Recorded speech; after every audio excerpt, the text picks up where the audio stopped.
Hey guys, tonight we enter a world tangled in smoke and symbolism, where 2025 isn't just a year, it's a whisper in the dark, a coded message stitched into the chaos.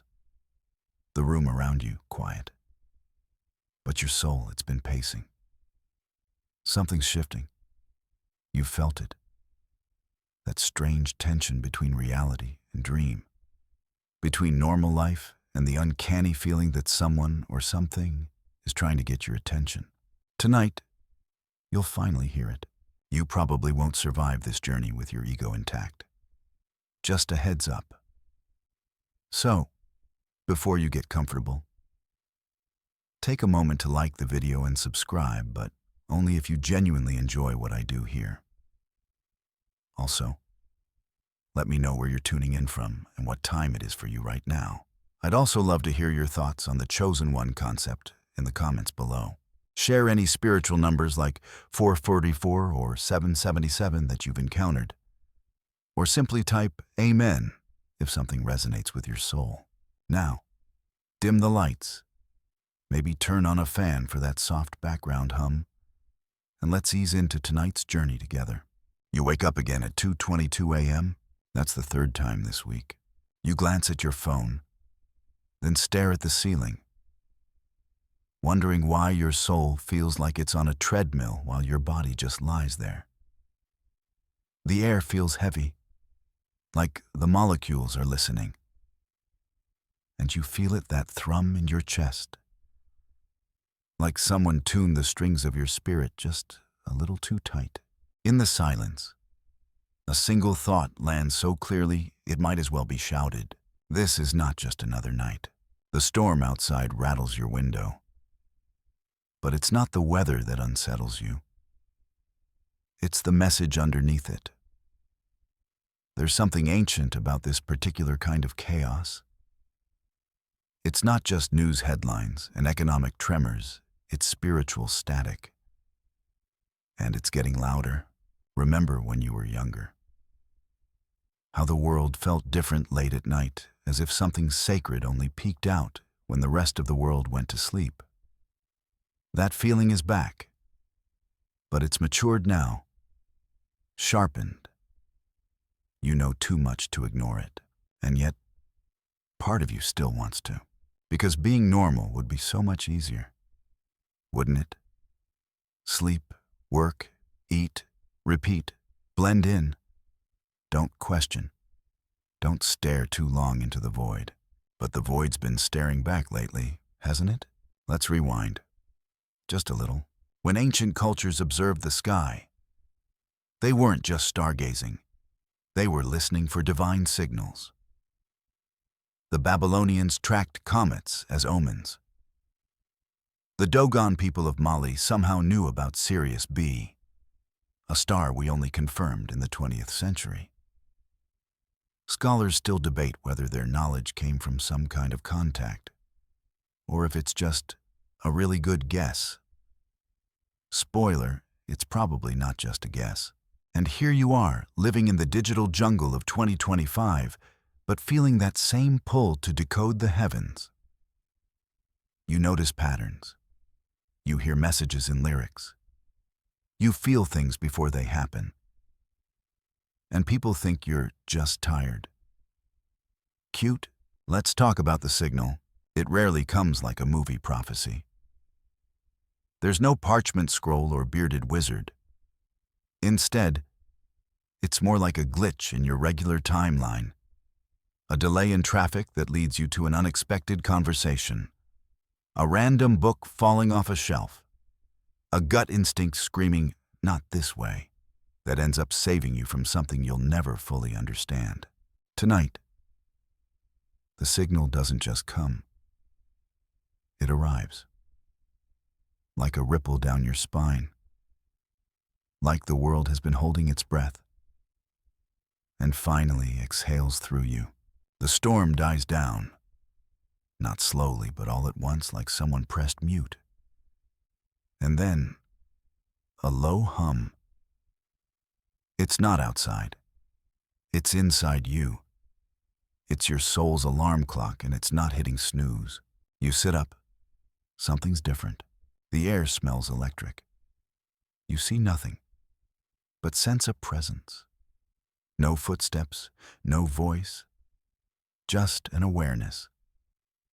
Like a librarian watching you finally pick up the right book. And oh yeah, your cat is staring directly into the corner of your room with laser focus.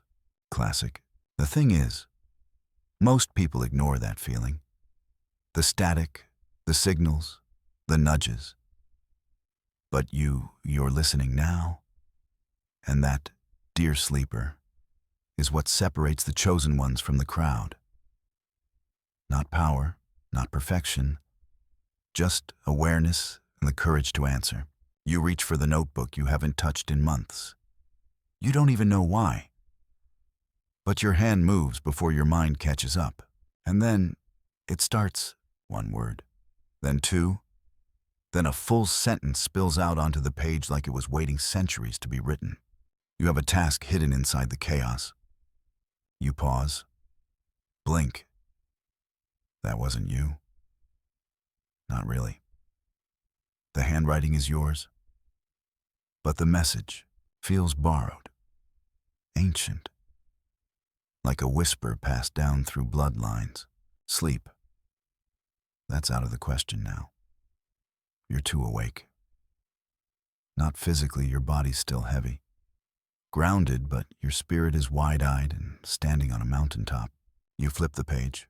Write again. Do not fear the noise. It's just the veil tearing. Okay, now you're a little freaked out. But also, not. There's something calming about it. Like you've been waiting for this permission, this proof, this push. You're not crazy. You're not broken. You're early. That's all. Like showing up to a party before the music starts. And the storm, it wasn't to scare you. It was to cleanse the air so you could hear, out there. The world still clings to its distractions, to its schedules and deadlines and what do I wear anxieties. But you're different now. Marked, awake.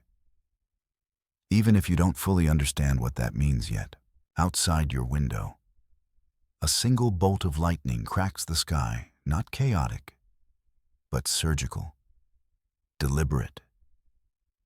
It illuminates something in the clouds, a shape, a sigil, gone before you can truly name it, but burned into memory all the same. And just before the sky goes dark again, you swear the power flickers. Not in your home, but in your being. Something rebooted. A new story just began. And you're the only one who heard the prologue. You lie back down, but your body feels like it's buzzing just beneath the surface. It's not adrenaline. It's recognition. The kind of energy that only arrives when something ancient finally sees you back. Your fingers graze the edge of that old notebook, and you wonder how long it's been waiting for you to come back to it. How many nights like this have passed, unnoticed? How many signs have you shrugged off as coincidence? Maybe. None of it was random. You close your eyes. But the images don't stop. They get louder, clearer. Faces, symbols, fragments of dreams you forgot the moment you woke up. Only now they stitch together like constellations across the ceiling of your mind. And the strangest part, it all feels familiar. You remember things you don't remember learning when you were little. Did you ever feel like the world made sense in a way you couldn't explain? That strange certainty you had about people, about the way things would unfold. Like an invisible hand was guiding you, nudging you toward things you didn't even understand yet. They told you it was imagination, but it was something else entirely. It was the call. See, the idea of the chosen one isn't some Hollywood plotline. It's a motif threaded through time, place, and culture. The Hebrews had Moses, born during genocide, hidden in reeds, drawn out to lead. The Hindus revere Krishna, who was born to disrupt tyranny. The Hopi speak of a blue star Kachina, a being who arrives when the earth is trembling from imbalance. Scholars still debate whether these were real figures or archetypes meant to awaken a memory inside you. And let's be honest, the idea that you're ordinary never quite fit. Did it? People have said it to you, maybe with a smile. Maybe with envy. Maybe with something sharper. You're just different. Sometimes they meant it as a compliment. Other times, it sounded like a warning. You felt it in classrooms, where the lessons seemed like echoes of a truth that never quite made it to the page. You noticed it at family gatherings, where you floated between groups, never quite locking in. Even as a kid, you had this weird sense that you were watching from a few inches outside your own body. There was always something off about the way life unfolded for you. Jobs that slipped through your fingers. Relationships that couldn't hold your depth. Friends who drifted away after saying, "You've changed." You didn't change. You remembered. And now, the universe is reminding you again. Some ancient cultures believed the gods placed chosen souls inside time like seeds buried beneath layers of false identities, bad advice, and trauma. In Tibetan Buddhism, there's a term tulku, a soul who reincarnates intentionally to fulfill a mission. They say a tulku doesn't choose comfort. They choose necessity. You're starting to understand what that feels like. That odd series of events in 2020, the spiritual burnout of 2021, the sleepless downloads of 2022, the emotional purges of 2023, the cocooning silence of 2024, and now, 2025, where your spirit finally kicks the door open. Coincidence or choreography? It's like remembering the lyrics to a song you never consciously learned. It's not that you're becoming something new. It's that you're returning to something ancient, and those strange patterns you started noticing, they're not random either. The time you glanced at your phone and it said 4:44. The license plate that read 7707. Just as you were doubting your path, that inexplicable urge to quit a job or cancel a trip, only to realize later it saved you. These aren't just angel numbers as some aesthetic trend. These are coordinates, markers, whispers coded in time. You don't need to understand all of them. You just need to keep listening. The air tonight is thin with meaning. You can feel it slipping between your ribs, stirring memories that don't belong to this life. Perhaps that dream you had as a child, the one where you stood at the edge of a cliff while the sky pulsed with fire. That wasn't just a dream. That was information, a message disguised as myth. In 1945, a collection of texts was unearthed near Nag Hammadi, Egypt, the Gnostic Gospels, hidden away for nearly 2,000 years. One scroll tells of a soul who forgets its origin and becomes trapped in flesh, but wakes up when it hears the voice of the One. Some scholars still debate whether that voice is divine or internal. But you're starting to think, maybe it's both. Maybe that voice is waking up in you. You sit back up again. Not because you want to, but because it feels like you're being called to.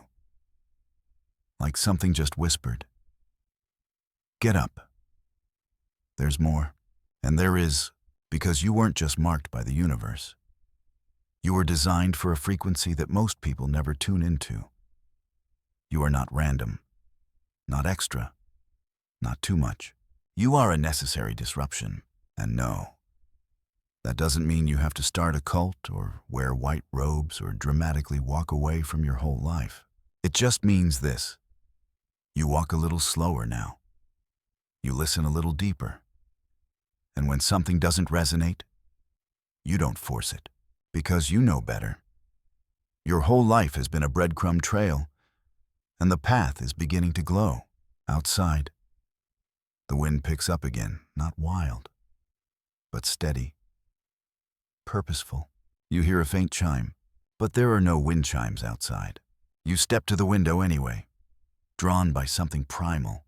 And there, on the horizon, far beyond the city lights, you see it.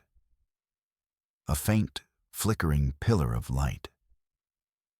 Like someone split the night sky with a silver sword and left the wound open just long enough for you to notice. You blink, it's gone. Or maybe it was never there at all. Maybe it was a message for your spirit, not your eyes, and you received it. That's what matters. The first signal was always meant to be quiet, just loud enough to wake the parts of you that never fully fell asleep. You return to bed. But the room doesn't feel like your room anymore. It feels like a sanctuary, a space between the chapters of your life. And your heart, it's beating slower now. Not because you're calm, but because something bigger just took over. A presence, a purpose. The story is unfolding, and your role in it is no longer optional. Sleep doesn't come, not because you're afraid, but because you're aware. And once awareness takes root, it doesn't let go easily. In many indigenous traditions, especially among the Aboriginal Australians, there's a belief in the dream time, a spiritual dimension that exists beneath waking life. They say our real journey starts there, and the earth we walk on is merely a shadow of that deeper plane. The dream time holds memories, ancestors, and the blueprint of your soul. According to some elders, certain people are born already connected to that layer. Sound familiar? And yet, you've probably spent much of your life trying to disconnect, to fit in, to not feel too much. But your soul was never built for silence. It was built for signal. And now, those signals are surfacing faster than ever. You might have thought it was anxiety, that flutter in your chest, that static hum in your head. But what if I told you it's your gift activating like an ancient compass, shaking off centuries of dust, beginning to spin again? There's a reason you've always been drawn to things others overlook. Symbols, dreams, patterns in clouds. The numbers 111, 333, 777 that follow you around like breadcrumbs left by a divine hand. Some call it nonsense. Others call it schizophrenia. But you're beginning to call it home. Your body lies still, but your spirit, it's pacing, stretching, testing its wings. You remember that story about the pharaohs of Egypt, how they were often born with a kai, a spiritual double that guided them throughout their life. Only the most spiritually attuned could ever hear their ka speak. The rest just felt a vague emptiness and filled it with power, war, and gold. You're hearing yours now, and it's whispering something shocking. You've always known who you are. You just forgot how to say it out loud. Let that sit for a moment. How many times have you silenced yourself because the world around you couldn't handle your knowing? How many times have you pretended not to see what was obvious to you, pretended you didn't sense when someone's energy shifted, or that you didn't feel the grief hiding behind their smile? It wasn't your imagination. It was your initiation. And now, the mark on your soul is beginning to glow in places others still deny even exist.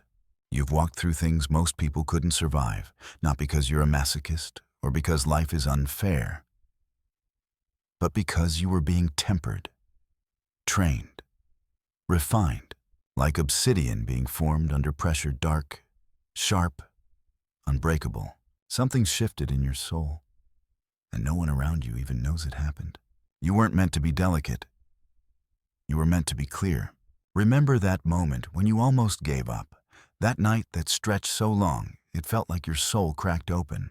Yeah, that was no accident. That was the forge. And the mark you carry now, it came from there. Not from birth, not from lineage, but from the way you stood back up when everything in you begged to stay down. In the Zulu tradition, they speak of the Sangoma, a spiritual healer chosen not by ceremony, but by crisis. These individuals are often called by dreams, visions, and sickness that only disappears once they accept their role. Many of them resist, fight it, deny it, and some never make it through. But those who do, they carry the mark, unseen, undeniable. You're not so different. You try to explain that to people sometimes, in little ways. I just feel different lately. But the words die in your throat. Or worse, they're met with blank stares and awkward silence. You've fought demons with no names, grieved things that never technically happened, felt pain that couldn't be traced to a wound. Because your mark isn't visible, it's vibrational, and it's not just for show. It draws things to you, the lost, the broken, the ones still sleeping. They'll come to you for light, and sometimes for blood. Because here's the shadow side of the mark. It makes you a lighthouse and a target. That's why some people couldn't love you. Why some tried to manipulate you. Why others just ghosted. They felt the pressure of your purpose, even if they couldn't name it. And if they weren't ready to rise to it, they ran. Don't take it personally. Remember, snakes shed skin when they grow. Not all companions are meant for the next layer of your transformation. And that's when it hits you, this part of the path. It's meant to be quiet. And you're peeling now. The mark is revealing more than just who you are. It's beginning to show you who you've always been. At 3:33 a.m., you check your phone again. Not because you need to, but because something told you to. And there it is. 33. The number of spiritual expansion, of divine confirmation, of mind, body, and soul sinking for once instead of fighting. You let out a laugh, soft, sleepy, a little disbelieving. Okay, you murmur. I'm listening, and from somewhere deep in your gut, a warmth spreads. Not joy, not relief. Something deeper, recognition. You're not broken, you're not lost, you're marked. And everything strange, lonely, confusing, and beautiful in your life was always pointing here, not lonely, just sacred. Because this is where you begin to realize that your difference wasn't a glitch. It was a design. The mark of the chosen one is rarely something you can see in the mirror. It doesn't glow. It doesn't sparkle. You won't find it in your eyes, your palms, or even your aura, though, yes. Those things can carry energy too. The mark, it's energetic, intrinsic. It hums beneath your skin like a forgotten language. It's a quiet rebellion, isn't it? You start to understand that your unease was a message. That persistent thrum of not this, not here, not yet. Wasn't anxiety, it was divine feedback.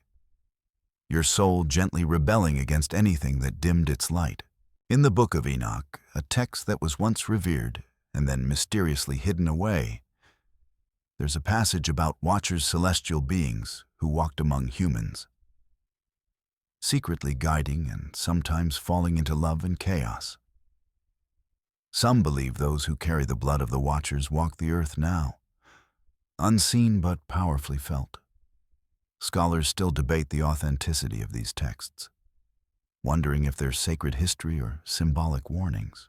But what if you're one of them? Not in the sense of wings and fire, though. You do give off a weird amount of static electricity, but in the sense that your spirit doesn't feel fully from here. You've always sensed it. This planet, this timeline, it's not your first rodeo.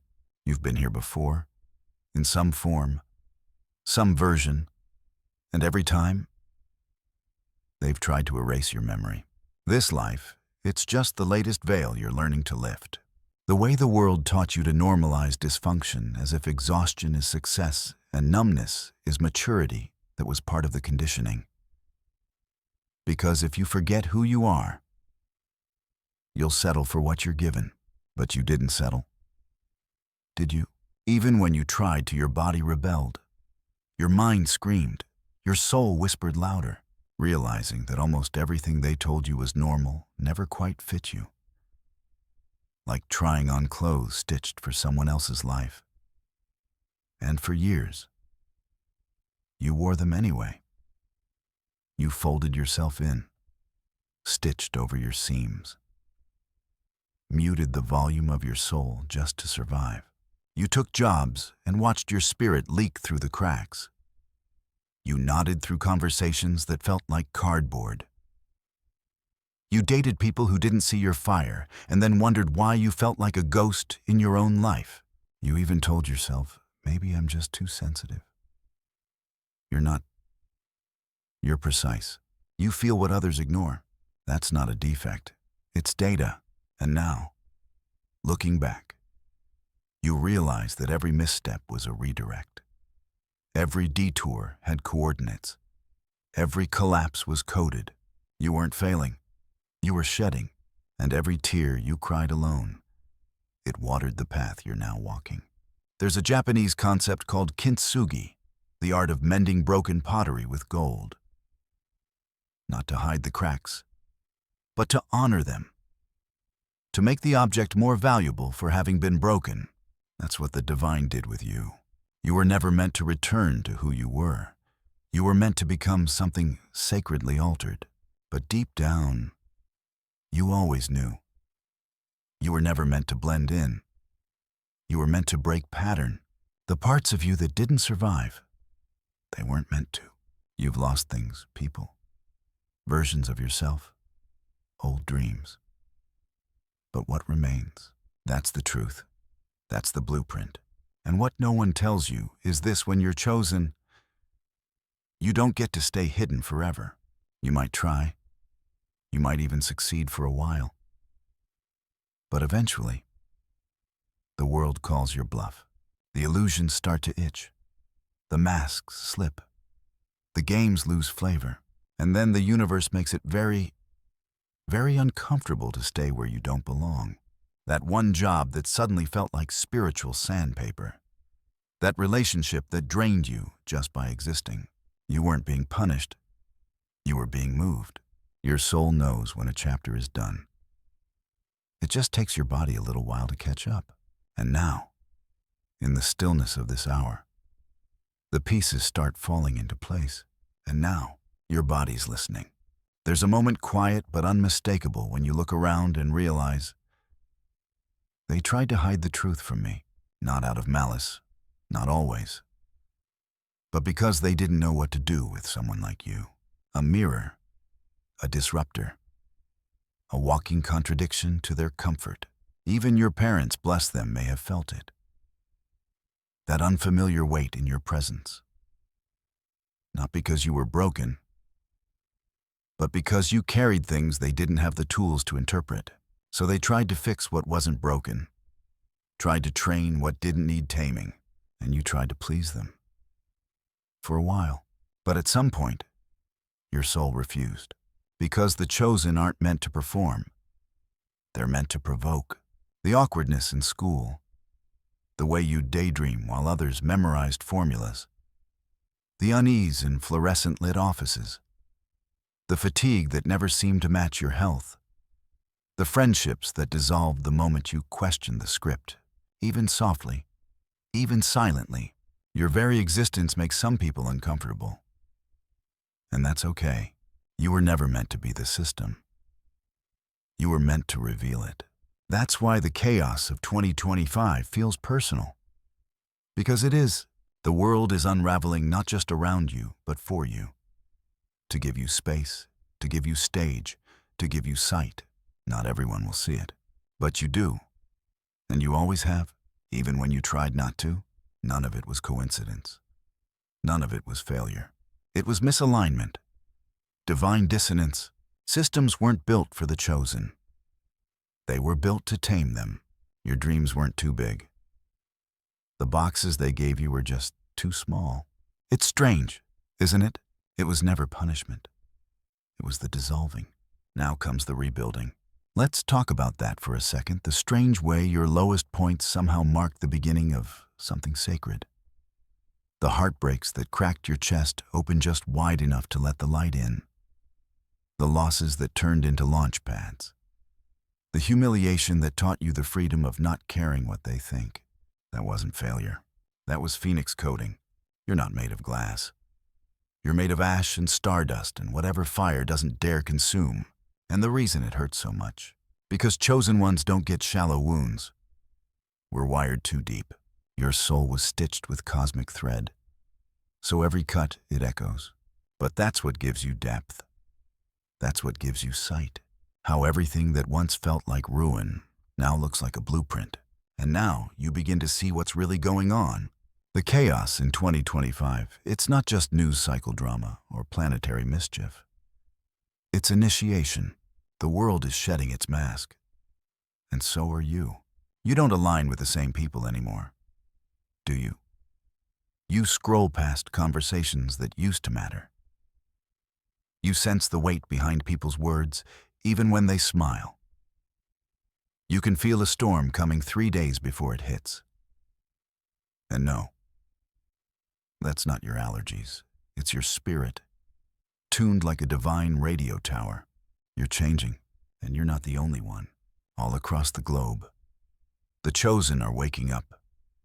Not with fanfare, not with lightning bolts, but with a quiet knowing. You pass each other in grocery stores. You lock eyes on the subway. You feel it in Zoom meetings when someone says something too profound for 9 a.m. You're scattered across cities, fields, bedrooms, and beaches. But you're woven by the same thread, a global tapestry of divine disruptors. You start to trace your scars not as shame, but as a story. One you didn't write consciously, but one your soul agreed to before time even remembered your name. And you all went through the fire, alone, unseen, misunderstood, until now. There's a phrase from the Gospel of Thomas, another one of those apocryphal texts, suspiciously left out of the mainstream canon. It says, if you bring forth what is within you, what you bring forth will save you. If you do not, it will destroy you. You know exactly what that means. Because the pressure inside you, it's not stress. It's storage of light, of memory, of ancient instructions. And keeping that locked away, it hurts. That's why your breakdowns come like waves. Why you cry without warning. Why you feel homesick for a place you can't name. Because your soul is stretching. Because your instructions are waking up. And because silence is no longer sustainable, you're starting to speak again. Not in words, in frequency. You sit in this midnight silence, letting the weight of it settle not heavy like guilt, but heavy like armor you didn't know you'd earned. Your presence is changing rooms. Your stillness is triggering confessions. Your laughter is starting to sound free again, because you're starting to understand the rebellion. Not with fire, not with protest, but with truth. Your existence unapologetic. Undiluted is the resistance. That's why people are drawn to you. And why others try to cut you down. Because they feel it the disruption in your DNA. You don't bend like others. You don't flinch at things that should scare you. You're not intimidated by titles or bank accounts or approval ratings. Because you remember. And even if you can't fully say what it is you remember, the feeling is enough. You were never here to follow. You were here to recode. And now, after everything you've lost, everything you've survived, because now, you're beginning to realize nothing broke you. Everything birthed you. You're finally becoming dangerous to the matrix that tried to bury you. But don't mistake that danger for violence. Yours is the soft kind. The kind that whispers in the dark and wakes up kingdoms. The kind that hugs someone and breaks a generational curse. The kind that chooses peace, but never silence. You carry ancient rebellion wrapped in everyday clothes, and that's exactly how you were designed. Not flashy, not obvious, just undeniable. You are the quiet fire the world forgot about. And now, you're done waiting for permission to burn. Every time you were rejected, it rerouted your path to something truer. Every door that slammed shut was protecting you from stepping into a room too small for your destiny. Every moment you whispered, "Why me?" was your spirit negotiating with the divine. Not to avoid the fire, but to become it. In ancient alchemical texts, there's a phrase, solve, et coagula, dissolve, and rebuild. It was the essence of transformation. You must lose form before you can take divine shape. Scholars still debate whether it referred to physical matter or the soul's evolution. But deep down, you already know it's both. And this chaos you've been crawling through, the house is silent now, but not empty. Something's here with you, just out of sight, just inside the edge of your awareness. You can't see it, but you feel it. A presence that's neither shadow nor light, but something older than both. There's an old Kabbalistic teaching that says we are constantly surrounded by Malachim messengers. But they don't speak in clear sentences. They speak in riddles, dreams, symbols. Their voices sound like intuition, déjà vu, or that persistent little nudge that won't let you rest. And if you've ever ignored that voice, only to regret it later, congrats. You've met one. You start to recall all the little coincidences. That time you were about to quit something, and a book fell open to a page that said, "Don't." That near accident that should have been deadly but somehow wasn't. That relationship you escaped just in time, even though every logical part of you said to stay. Some call it luck. Some call it sixth sense. But you're learning now. It was always assistance. Even the moments that didn't feel magical, those dark nights when no one came. No one answered. And you sobbed into a pillow that never spoke back. Yes. Even then, they were there. Not with comfort, but with witness. Because sometimes, the lesson is too sacred to interrupt. Sometimes, silence is the guide. In the Navajo tradition, there's a belief in holy people who move between dimensions, not gods, not angels, just ancient spirits who show up to nudge humans back into alignment. They might appear as animals, winds, even random people. And when they speak, it's always in code. Scholars still debate whether these beings are literal or metaphorical. But you know better now. Don't you? Because you've met them. You've felt this before. Maybe not face to face, but soul to soul. That one dream where a woman with no eyes told you to keep going.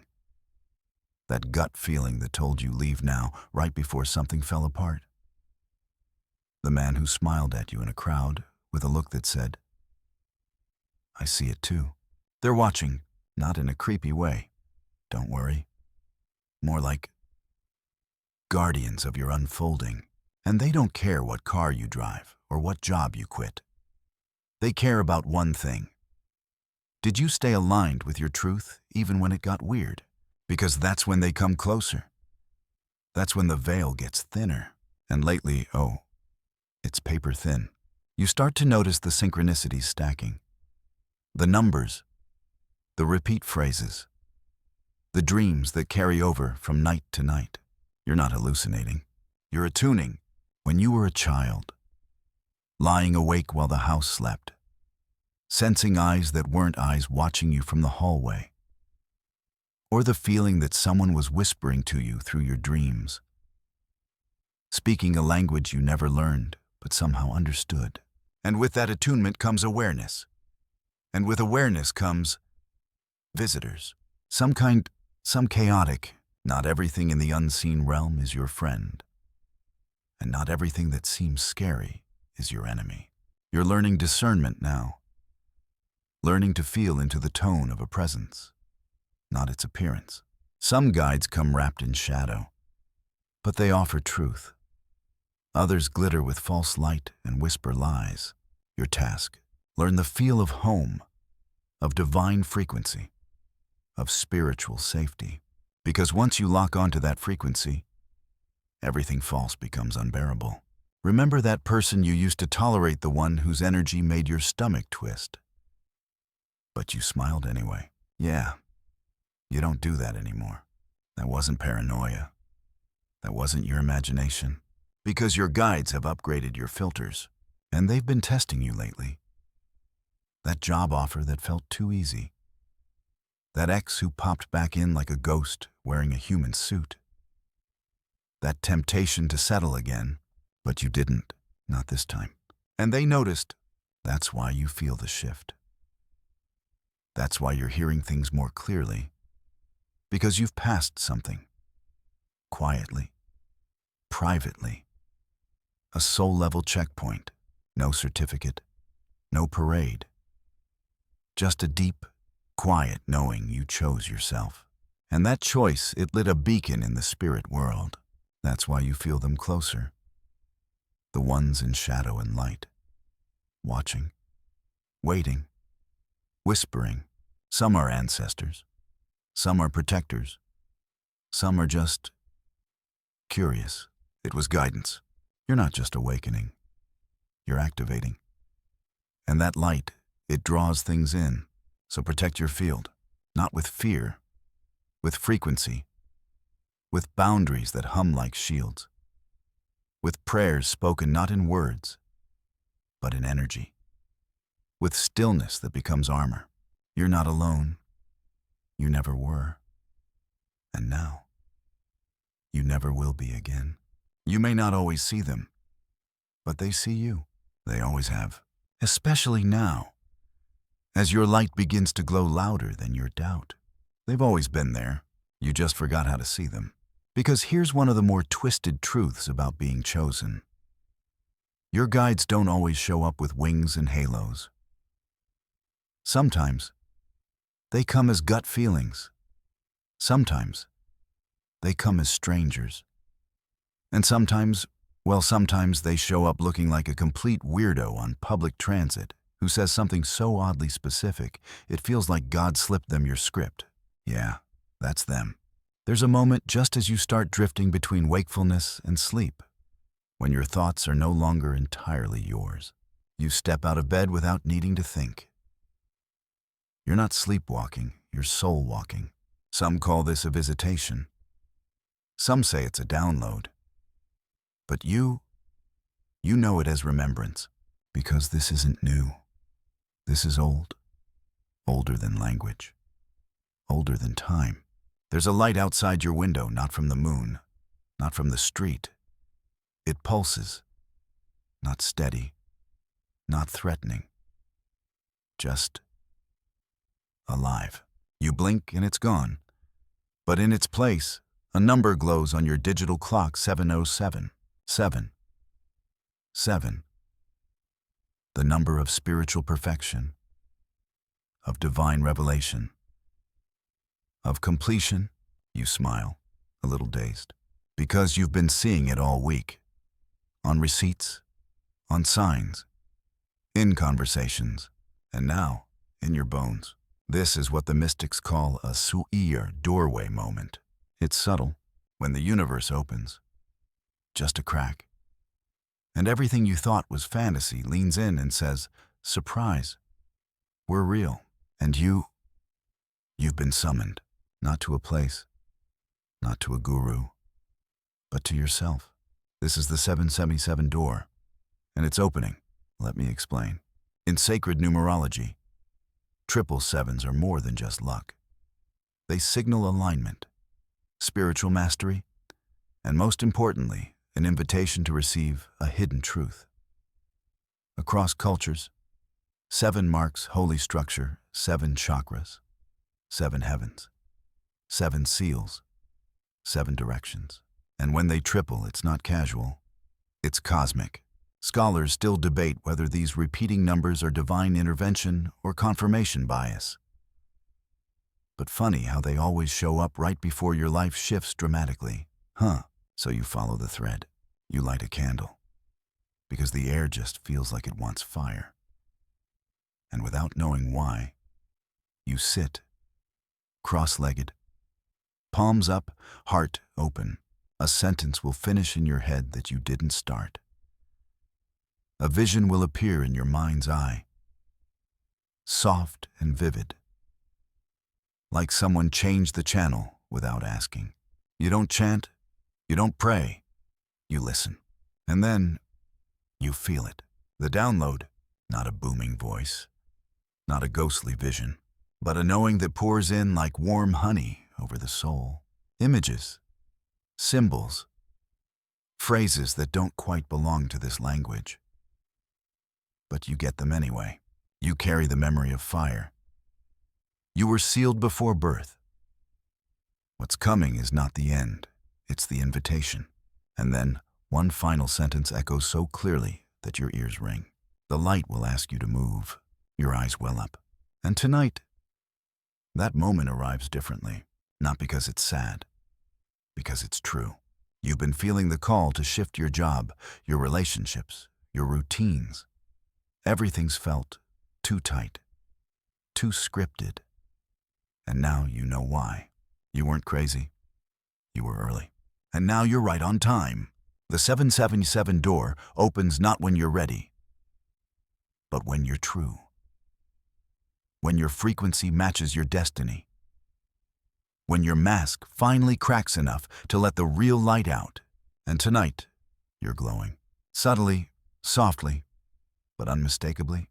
You may not feel it yet. But in the spirit world, a flare just went up. A silent trumpet. A signal the one is awake. And your guides, they feel it, the universe. It's realigning around it. Don't be surprised if things start moving faster now. If people exit abruptly. If new opportunities blink into existence like magic. It doesn't knock. It glides. Because that's what alignment does. It clears. It calls. It quickens. And the you who once begged for signs now is one. To others, to the world, to whatever comes next. The old timeline, it's folding. The new one, you're walking it now, and every step lit. You don't need a plan, you need presence, because the path of the chosen one is rarely predictable. But it is always protected, even when it gets wild. Especially when it gets wild. You feel it in your chest first. A slow opening, as if a door behind your ribcage has been unlocked from the inside. Not forced, invited. You'll know you're on track not by how easy it is, but by how real it feels. And right now, this feels like the most real thing in your entire life. You breathe deep. You let the glow stay. You trust what's coming. Because the door didn't open for no reason, and you didn't walk through it alone. And then just like that, your eyes snap open. And you know, this isn't a dream. This is a moment. You wake up the next morning. If you can even call it that, because part of you never really slept. You know this place. You've been here before. That moment where comfort seduces you back into forgetting. Where logic whispers, maybe you imagined it all. Where the real world presses its thumb on your forehead and says, that was cute. Now get back in line. And the temptation, it's real. To ghost your own growth. To pretend last night never happened. To slide back into the soft, forgettable rhythm of normal. But you can't, not now, because once you've glimpsed the map, the old roads start to dissolve beneath your feet. And you know what's funny? No one warns you about the grief that comes with awakening. Yes, grief. Something has settled in your body like sacred residue. You move slower, but not from exhaustion. It's reverence. Like your limbs remember walking through the holy, you start mourning the version of you who didn't know. The one who thought that job would be enough. The one who accepted crumbs in love. The one who believed that silence was safety. You miss them not because they were right, but because they were comfortable. But comfort, that's not your path anymore. The chosen one isn't called to the easy road. You're called to the aligned road, and alignment, it demands sacrifice. Let's talk about that for a second. Because no one talks about how painful it can be to leave what isn't working, even when it's killing you. There's a reason initiations across history involved thresholds, tears, even blood. In ancient Greece, the Eleusinian mysteries were rites of passage so intense that initiates were sworn to secrecy for life. What we do know is that they involved symbolic death and rebirth. A descent, a decision. The world looks the same, but you don't. Scholars still debate what exactly happened in those rituals, but they agree on one thing. You couldn't come back unchanged. Neither can you. And that's what this crossroads moment is about. You're standing between two timelines. One is familiar. It doesn't challenge you. It doesn't stretch you. It doesn't see you. The other, it's unclear, unmapped, but undeniably alive.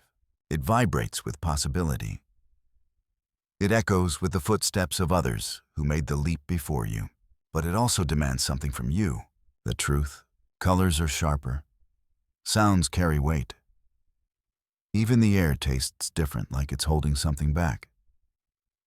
Just for you, not the one you post.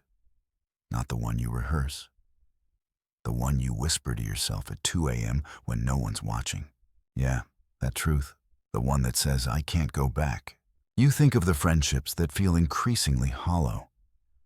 The work that numbs instead of ignites. The routines that soothe your ego but starve your soul. And you know, it's time. But here's where it gets tricky. Because the path forward, it doesn't come with a map. It comes with trust. Trust in the nudge. Trust in the pause. Trust in the message that woke you up last night and whispered. The light will ask you to move. And then, almost on cue, you hit a wall. This is that moment. The move doesn't have to be dramatic. You don't have to quit your life and meditate on a mountain. But you do have to choose. Maybe you stop answering that text. Maybe you start journaling again. Maybe you light a candle and say, I'm ready. Even if you're not sure what for. Small moves, big energy. Because the universe doesn't need perfection. It needs participation. And right now, it's waiting for yours. You feel the pull in your chest again. That subtle gravity tugging you toward the unknown. It's scary, but also it's sacred.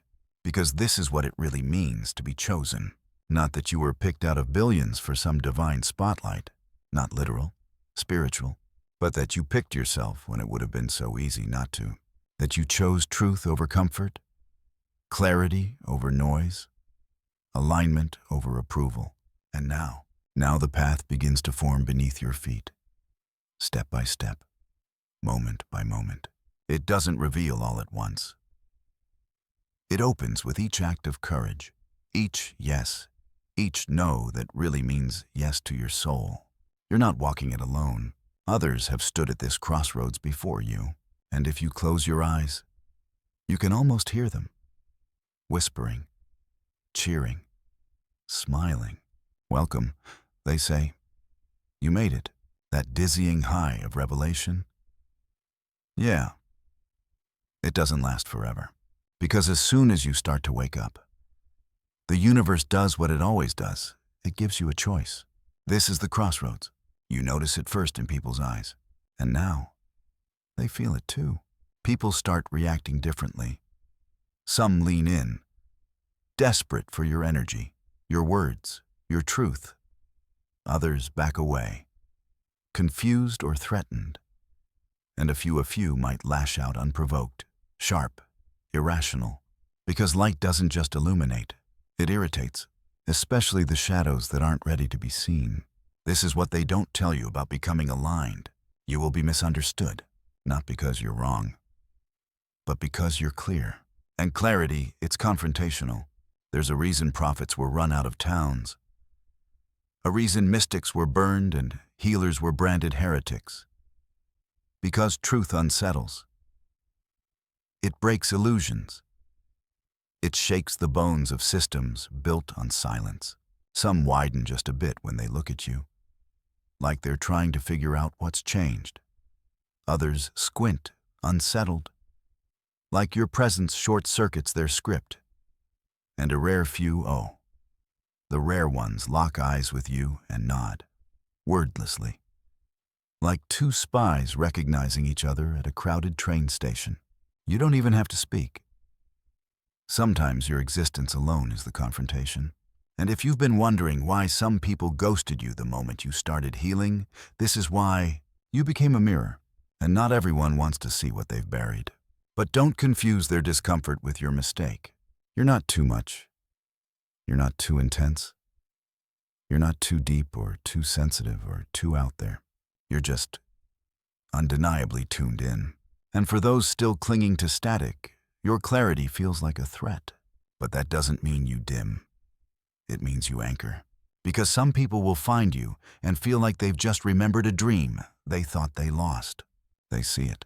You're not here to be palatable. You're here to be true. And truth, it has a frequency. In the Bible, it's said that Moses descended from the mountain with a face so radiant, the people couldn't even look at him. That kind of glow doesn't come from skin care. It comes from knowing. From being in the presence of the divine and surviving it. That's what you carry now. Not a glow, a glory. Not because you're better, because you're aligned. And alignment is magnetic. That's why strangers tell you their secrets without knowing why. Why kids and animals gravitate toward you. Why you can feel someone's truth even when they're lying to themselves. Even when you don't. Your aura does reconnaissance before your mouth even opens. And no. You're not imagining that people treat you differently. They're responding to your field, not just your face. And that field, it's lit up with codes now. Ancient ones, divine ones, ones that say this soul is awake. Proceed accordingly. And not everyone will know what to do with that. Some will project onto you. Some will pedestal you. Some will challenge you just to see if you flinch. But through it all, you stay soft. Not weak, soft, because that's the paradox of the chosen one, that light, that frequency, that unnameable something. Your power comes through gentleness. Your strength is cloaked in stillness. Your rebellion is dressed like patience. You walk through storms like they're summer breezes. You sit through chaos like it's a meditation. You speak in frequencies that bypass logic and go straight to soul. You're not a performer. You're a permission slip. You remind people of what they forgot, of who they were before the masks, before the noise, before they learned to trade their magic for approval. And yes, some will resent you for that, but others will follow the light, not to worship you, but to remember themselves. That's the real task, not to save, not to fix. You walk into a room, and suddenly the energy shifts, not always loudly, but unmistakably. Like a tuning fork has just been struck in the middle of invisible noise, but to be so deeply true that others remember how to return to their own truth just by being near you. You're a lighthouse, not a lifeboat. Let them come. Let them see. Let them choose. You don't carry them. You call them, and when they're ready, they'll rise. But until then, you keep glowing, even when it's lonely. Especially when it's lonely. Because the light in you, it doesn't flicker for applause. It burns because it's home. At first, you don't trust it. You think, maybe I'm imagining this, but you're not. You've changed. It comes to you while you're making tea of all things, all your life. You've been subtly nudged to prove yourself, to be impressive, to meet the expectations of rooms you never asked to be in, to translate your inner world into palatable sound bites for people who were never meant to understand you. It's been exhausting. But now you understand what it means to simply be the message. You don't have to preach. You don't have to convince. You don't even have to explain. Your existence is the transmission. And that's a shift that ripples through your entire being. Because for the first time, you stop trying to package your divinity. You stop performing enlightenment. You stop editing your spirit so it doesn't scare the room. And in that stillness, something inside you clicks open. Not a door, a vault. The kettle's humming. The steam curls like a spirit ascending.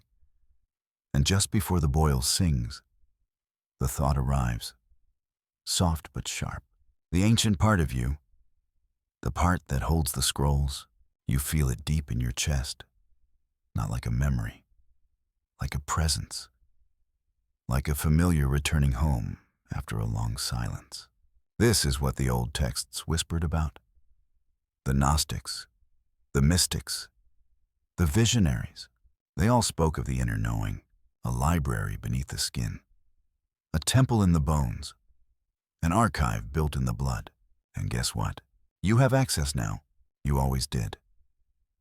But the codes were locked behind fear, behind shame, behind the belief that maybe you were too weird or too sensitive or too spiritual.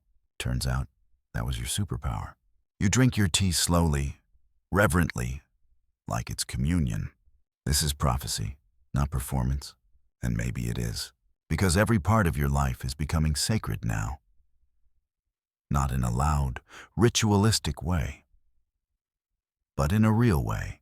The way you speak to yourself, the way you say no without guilt, the way you clean your space as if clearing an altar.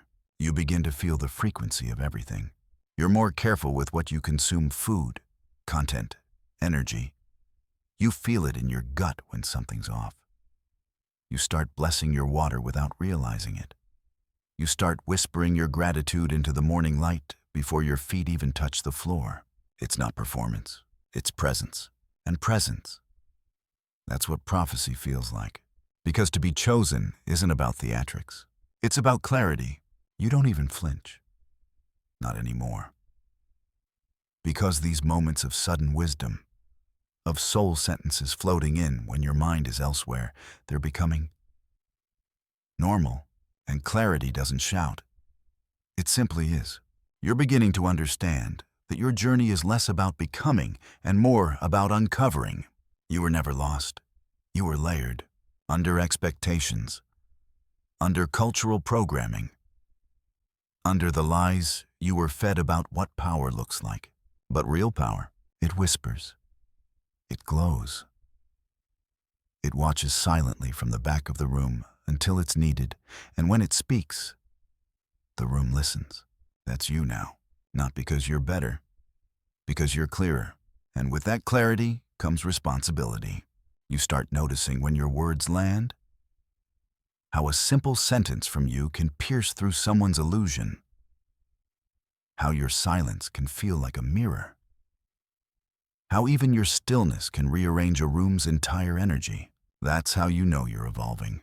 You feel it, and you don't abuse it, because you remember what it was like to be on the receiving end of unchecked power, to be gaslit, ignored, dismissed, misunderstood, to be shamed for your softness and told it was weakness, to shrink so someone else could feel safe.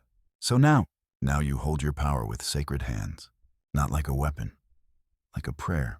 And that's why the world needs you. Because in a time where chaos is currency, where noise is worshipped, where truth changes with every algorithm update, you are steady, you are anchored. The downloads come not just in dreams, but in dishes, in doorways, in traffic. Because the sacred doesn't wait for ceremony. It shows up everywhere once it knows you're listening.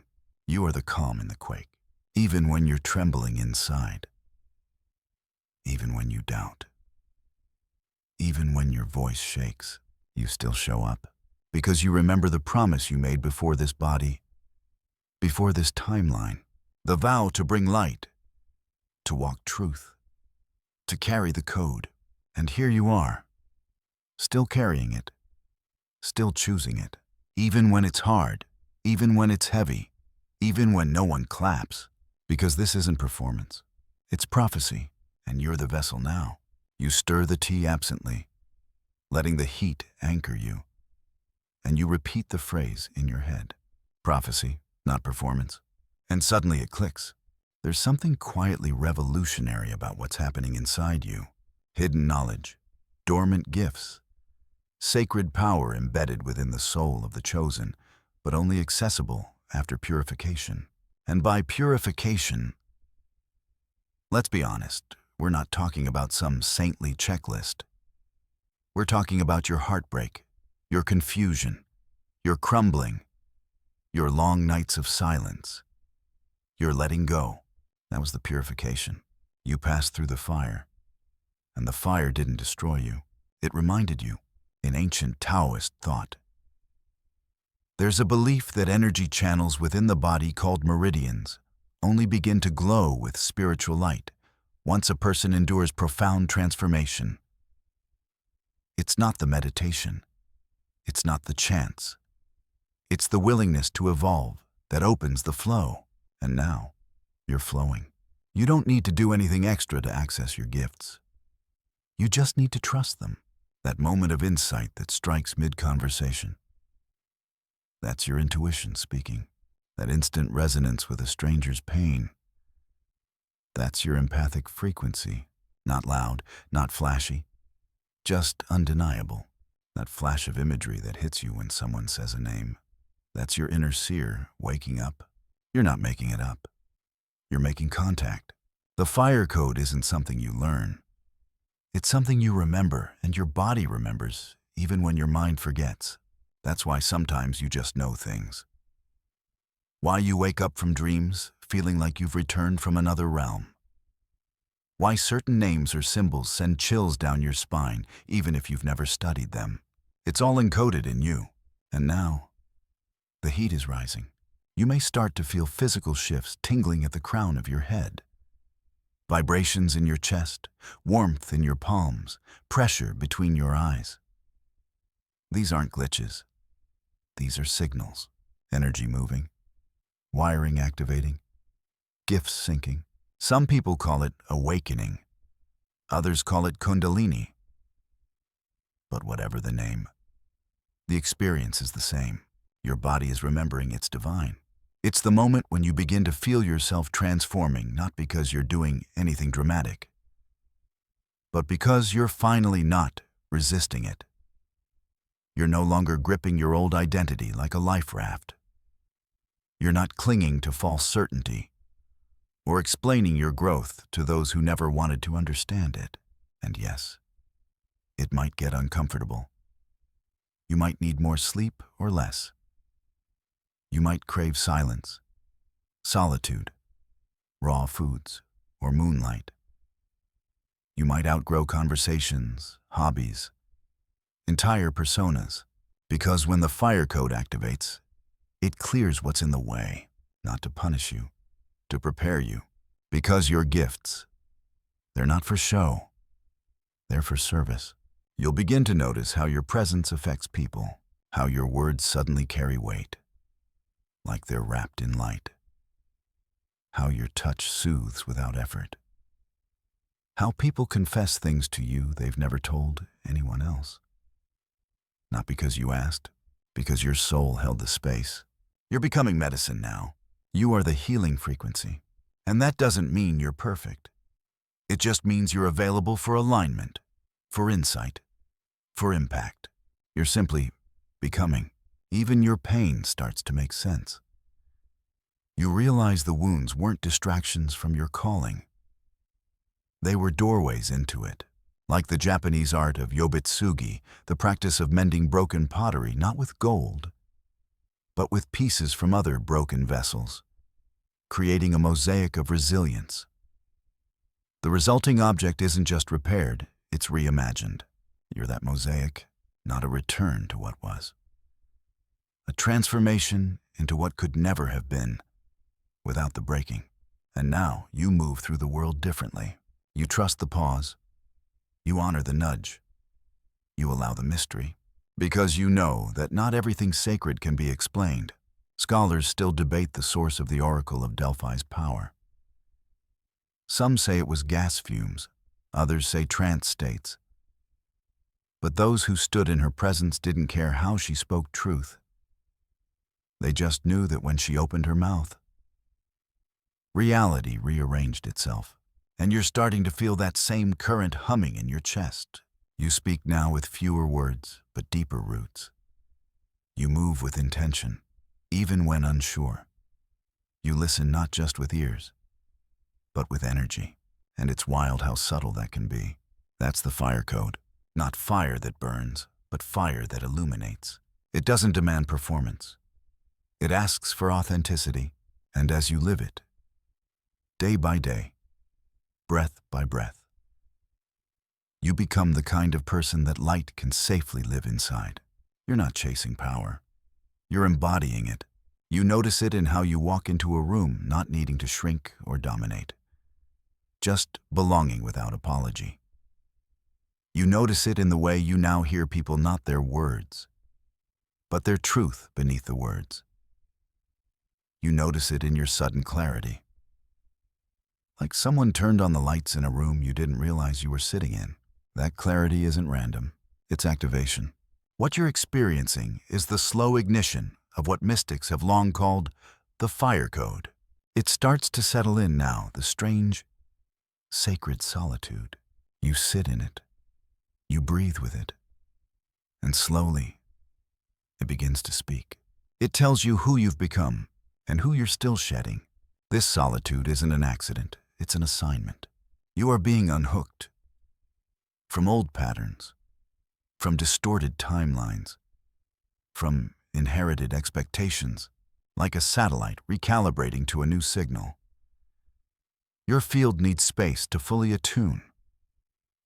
So the universe clears it, not to harm you, to prepare you. And in that preparation, a strange thing happens. You begin to feel full even without company. You begin to feel seen even when no one is watching. You begin to feel held by something not visible, but deeply real. It's as if your soul is stretching out in the quiet, finally taking up its full shape. The quiet that once felt like punishment begins to feel like protection. The loneliness that used to sting now wraps around you like a soft, weighted blanket. It's not that people don't want to be near you. It's that your spirit is in a chrysalis. And some transformations require silence. In Hindu mysticism, there's the concept of the sannyasin, a person who renounces the noise of the world not out of rejection, but to reach deeper union with the divine. Their silence is sacred, their solitude holy. Not everyone walks that path, but all chosen ones taste a version of it, and you're tasting it now. This aloneness, it's refining you. You're learning how to trust your own voice, how to hold space for your healing, how to discern between true resonance and addictive connection. Because here's the truth that all company is nourishing. Not all presence is presence. Some people are just there to fill a gap, not walk beside your growth. And when your frequency rises, that kind of noise becomes unbearable. You've probably already felt it. That sudden disinterest in drama. That hollow feeling mid-conversation with someone you used to laugh with. That need to pull back not out of spite, but out of self-preservation. You're not broken. You're becoming. This is the part of the path they don't glamorize. And not everyone was meant to go with you. That's the hidden cost of awakening. You start to crave truth so deeply that anything false becomes impossible to tolerate. And sometimes that means walking alone. But here's the twist. You're never actually alone. Not now. Because in this silence, something else rises. The whispers. The dreams that carry messages you didn't expect. The tingling at your crown when you're deep in thought. The flicker of light in the corner of your eye that disappears when you turn. These aren't tricks. They're signs. The sacred alone. Your guides are louder in solitude. Your spirit team works better without interference. The downloads come easier when you're not wrapped in other people's projections. You're not crazy. You're calibrating. And yes, it's uncomfortable. Because you're losing what once felt like identity. You used to be the fixer, the listener, the one who always had space for others, even when your own spirit was breaking. But now you're protecting your field. Because you've realized your energy is currency. And not everyone deserves a withdrawal. And that boundary, not the dramatic isolation of exile, not the heartbreak of abandonment, but the purposeful stillness where the soul sharpens its edge. The hush between awakenings. The echo chamber of your own becoming. That's power. You'll notice soon people may start reaching out, feeling the shift. They'll say they miss you. They'll wonder what happened. They might even guilt you for pulling away. But your job isn't to explain your evolution, it's to honor it. The chrysalis doesn't apologize for going silent. It doesn't negotiate its transformation. It just becomes, and when the butterfly emerges, it doesn't carry its cocoon with it. It lets go. That's where you are, letting go of what's no longer aligned gracefully, quietly, powerfully. And the reward, it's clarity, and it's heavy, not just in your thoughts, but in your being. You begin to feel who you are without the mirrors of others. You start hearing your soul's original voice. You rediscover joy and simplicity in your breath, in a cup of tea, in a song that only you hear the way you do. This is sacred time. The world will try to pull you back. It will offer distractions dressed as solutions. But you're learning now. You don't fill space just to avoid feeling it. You honor it, because emptiness, when chosen, becomes sacred. It becomes space for the divine to move through you. And in that stillness, you don't just heal, you activate. So if you're in the sacred alone right now, breathe. Let it wash over you. Let it stretch you. You miss the noise sometimes. The small talk, the texts, the shared laughter with people who used to feel like home. You're not abandoned. You're ascending, quietly, beautifully, on purpose. But that was a previous version of you, one that needed noise to feel alive. Because silence back then was too loud, too honest. Now, silence feels like a teacher. There's a low hum in your spirit now. You thought you were just healing, but now you realize you've been at war, not just with depression or doubt or distraction, but with something deeper. The war between timelines, the one trying to keep you sedated, the other begging you to rise. And when you rise, that's when things get loud. You've probably felt it already. The moment you made that soul-aligned choice, someone attacked. The minute you claimed your peace, chaos stirred. The second you stopped people-pleasing, someone called you selfish. That's not coincidence. That's spiritual resistance, not noise, not fear, but something deeper, louder without sound. It vibrates beneath your ribs like a tuning fork struck by the invisible. Because you, chosen one, are not just an individual. You're a frequency holder, and your frequency, it's dangerous to systems built on control. Let that sink in. Your joy is resistance. Your clarity is rebellion. Your truth is warfare, not against people, but against energies that have fed off your silence for far too long. In the book of Job, arguably one of the most mystical, misunderstood stories, Job isn't punished for being bad. He's tested for being good, for being aligned. His suffering is not random, it's spiritual. And the battle isn't about his behavior.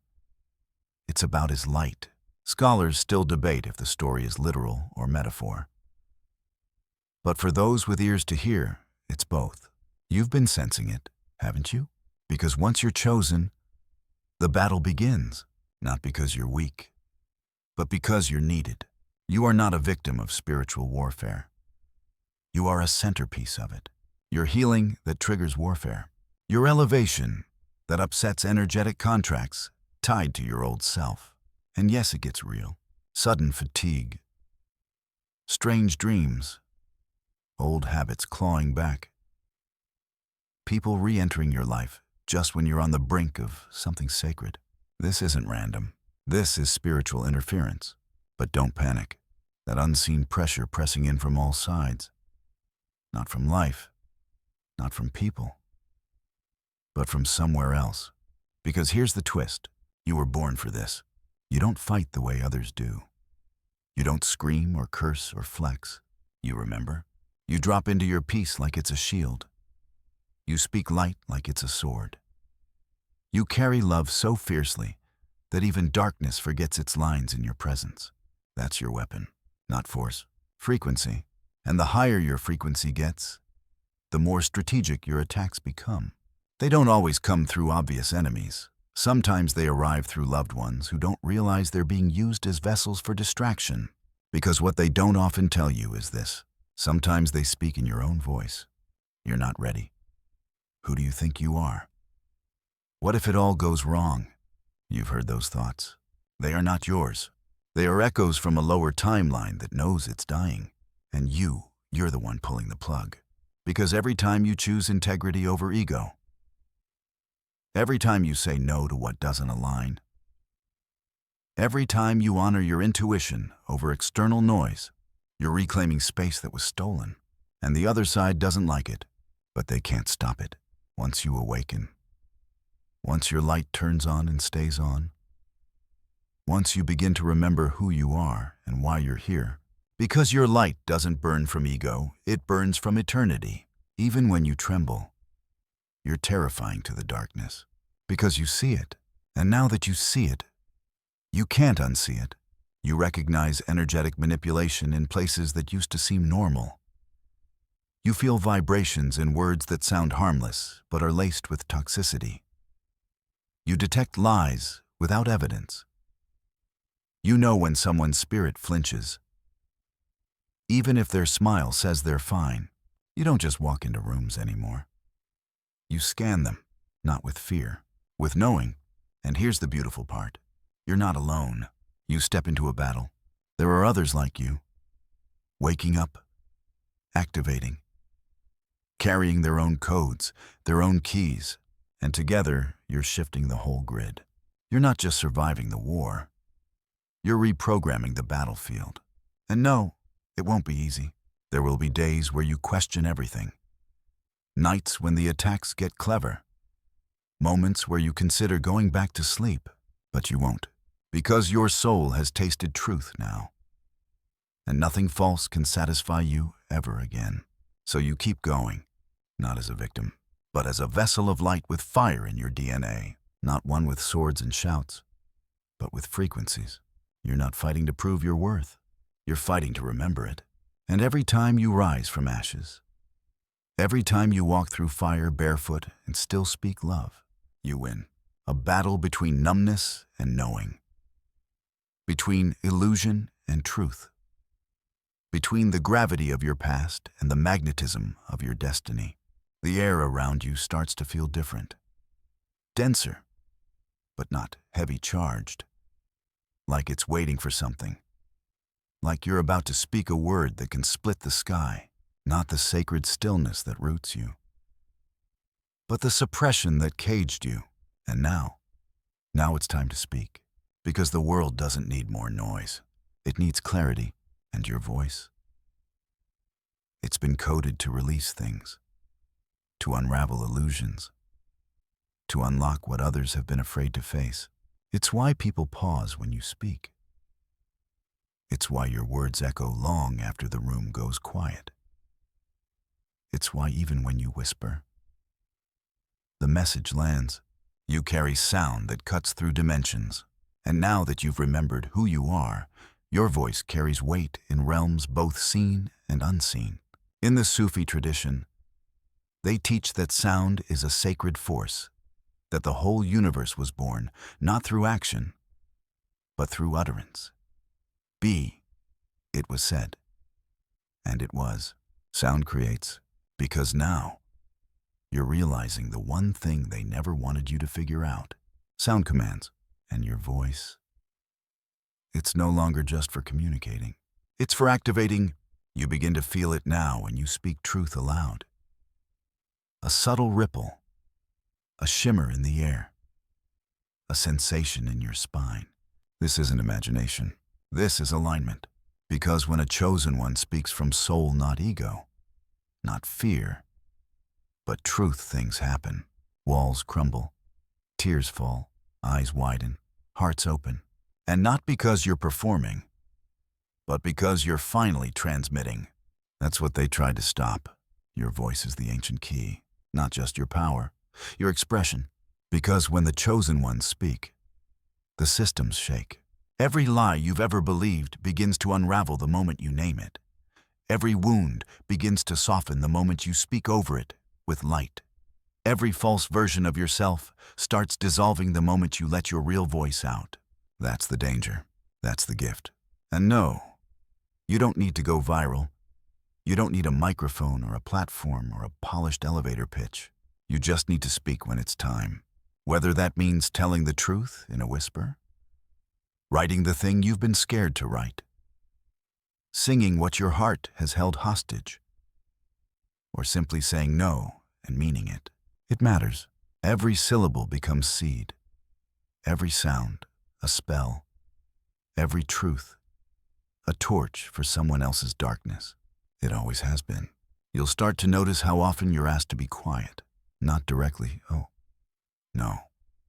They're more clever than that. They'll tell you you're too intense, or overthinking things, or that your perspective is a little much. That's the trick. Get you to doubt your clarity by drowning it in palatable nonsense. But not anymore. You've earned your voice, not through study, through survival. Your throat has held back lifetimes of truth. And now, the dam is breaking. You'll feel it. The tickle before you speak. The heat in your chest. The silence before someone says, I don't know why, but I needed to hear that, not just your literal voice. Though that matters more than you know. But your energetic voice, the vibration of your truth, the sound of your knowing, the frequency of your remembrance. That's not coincidence. That's legacy. Your voice is part of a long, holy chain, one that stretches back to the prophets, the seers, the wise women, the dreamers, the scribes. Every time you speak truth, you echo them. You finish their sentences. You carry their frequency forward, and with every word, you give someone else permission to wake up, to soften, to shed, to speak. Because that's the thing about true chosen ones. Their voices don't gather followers. They spark remembrances. And when you spark enough of them, a generation rises, and for years, you were taught to muzzle it. That's why you're here. That's why you've been refined, purified, put through fire, humbled until all that remained was real. So that when the moment came, you wouldn't speak from pain. You wouldn't speak from ego. You would speak from soul. And soul is unstoppable. So the next time your voice trembles, let it. The next time you speak truth that makes the air vibrate, let it. The next time you're tempted to shrink because others can't handle the sound of your liberation, remember this: your voice is the ancient key. You were told to be polite, to stay agreeable, to keep your insights to yourself so no one felt uncomfortable, to keep your magic locked in the basement of your throat while others performed for the world on stages they didn't earn. And the door, it's already unlocking, but something's shifting in you now. The silence has expired. You've been walking this path long enough now that the road behind you glows just as brightly as the road ahead. It's the throne of alignment, of awareness, of knowing who you are finally, fully, and without apology. And it's not at the top of a mountain. It's inside your chest. The kingdom isn't out there. It's always been here. You've just cleared enough distortion to feel it again. And now, there's nothing left to chase. No more masks to wear. No more doors to beg. No more rooms to shrink inside. You're done asking for permission to exist, because your existence is the permission for others, for this world, for the timelines waiting to unlock because you dared to be true. You sit quietly, finally still, finally whole. Not because the past was perfect, not because the world outside has changed, but because the world within has become impossible to unsee. You've been through the rebirth. You've passed the trials. You've spoken the truth that once trembled in your throat. And now, your divine task reveals itself, not as a decree, not as a duty, but as a gentle, sacred agreement between souls, a remembering. You were never here to fix everything. You were here to be yourself so fully that everything around you began to shift, not by force, but by frequency. And that frequency, it's yours now. But because you've finally made peace with it, no one can take it. Not the doubters, not the distractions, not even the shadows that once lived inside your own mind. Because you see clearly now, the chaos was never meant to destroy you. It was the sacred disguise of your instruction. The cocoon always looks like death until it doesn't. And when you emerge, you don't owe anyone an explanation for your wings. Let them wonder, let them doubt. Each heartbreak, a lesson. Each misstep, a redirection. Each silence, a womb where something holy gestated. Let them miss the miracle because they're waiting for it in a different form. You know better now. You are the miracle. You've been through the layers. You've sat in the fire. You've buried the false selves. And what rose was you, the blueprint, the key, the quiet storm. And now, you carry that knowing like a lantern, not as a savior, as a signal, for others still waking up, still unraveling, still searching for the coordinates to their own divine remembering. You've stopped running from the chaos. You don't have to lead them. Just keep walking in your light. That's the task. Not to be perfect, but to be true. And from that truth, everything else flows. So when the chaos comes again, and it will, you won't fear it. You'll recognize it. You'll bless it. You'll use it, because you've sat on the quiet throne long enough now to know you were never meant to escape this world. You see now that the storm wasn't chasing you. It was carving you. You were meant to transform it, starting with yourself. And now you're ready, because the divine didn't choose you to be loud. It chose you to be lit, and your light, it reaches farther than you'll ever know. And now, dear soul, we slow everything down. Let the breath deepen. Let the body soften. Let all the thoughts settle like dust in golden evening light. You've traveled far tonight, and what's left after all that carving isn't ruin. It's a throne, not just through story, but through memory. You've remembered pieces of yourself long buried. You've felt the pull of timelines collapsing and reforming around your truth. And it's okay if it feels like too much. Let it wash over you like warm water. Let it rock you into stillness. Let it hum around you like a lullaby written in the stars.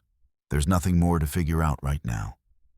No next step, no performance, just rest. Because the deepest activation often comes in the quiet moments after the storm.